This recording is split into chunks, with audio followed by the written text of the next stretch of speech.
Welcome. This morning we are sitting here in front of our local hospital, and it is an absolutely beautiful, beautiful day, and fall is definitely in the air, and I'm glad you could join us. We're here to discuss something that is a very difficult topic for all of us, and that's the day when you get that dreaded phone call and you're told to rush to the hospital because someone you love is in serious condition. And I think we've all had some time in our life where we've experienced this, and my question for you, I know how I handled it. I think I sort of just went into like a numb state and just functioned. I did what I had to do. My question is to you is, that day you were driving and you got the phone call while you were driving, what was your very first reaction? Of course, the very first thought to this was a sense of disbelief that I actually received the phone call that I did. It was regarding my mom, and she had collapsed at home and was rushed to the hospital. By the time I got the phone call, she was going to be heading into surgery, and the realization there was a good possibility that she wasn't going to make it, of which I feel like I had already a sense that she wasn't going to make it. And I just remember the drive to the hospital.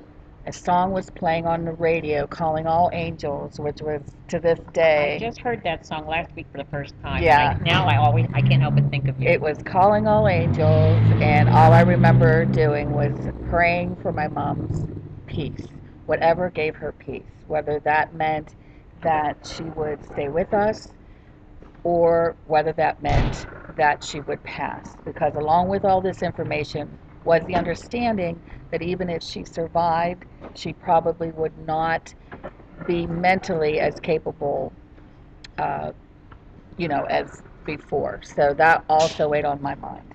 What would she be like if she survived? But I think it's just amazing how we just have this automatic pilot that kicks on when we're under such a situation. Like my husband was life flighted, and I had to get to Pittsburgh to the hospital, and I couldn't get there until his surgery was over. He'd been in surgery because he was, life or death. And you just go on automatic pilot, Absolutely. and you just do what you have to do. But I think ultimately what gets you through it is your faith. I agree 100% because after she did pass, there was that angst over how would I ever deal with a funeral.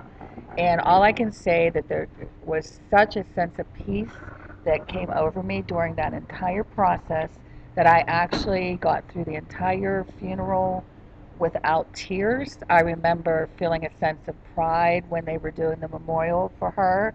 And my mom had a simple life, but she was a beautiful person. And I just, um, it just amazed me the strength that you do get. Absolutely. And Absolutely. no doubt in my mind that that strength comes from your faith of knowing. Yes, absolutely. So I guess that to wrap this up, our advice would be when you are faced with this situation, and I'm sure all of you at some point either have been or will be, is just remember you have a very deep well of faith inside of you that can get you through anything. I'm not a big believer that God doesn't give you more than you can handle. I really question that sometimes. Yeah, But I also know when you really get down and out and you really need something, if you just say, okay, just abide in me, which to me that's that phrase, abide in me, chokes me up. yeah, it certainly does. It just means that you know it's there and you can get through anything you need to get through, and it actually brings out a different layer of your spirituality. Absolutely. And also, after all these years that have passed, an unbelievable sense of knowing that she is with me. Yes.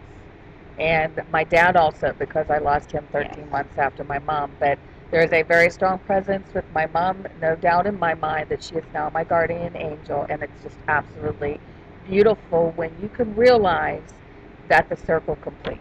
Absolutely. And I would request out there, we could use a little help in marketing our book. So Yeah. if you know anybody who might be interested in it, please let them know it is available. Absolutely. And thank you very much, and we will be back in touch with you next week. Yes, Thanks for absolutely. checking in. Thank you. Bye.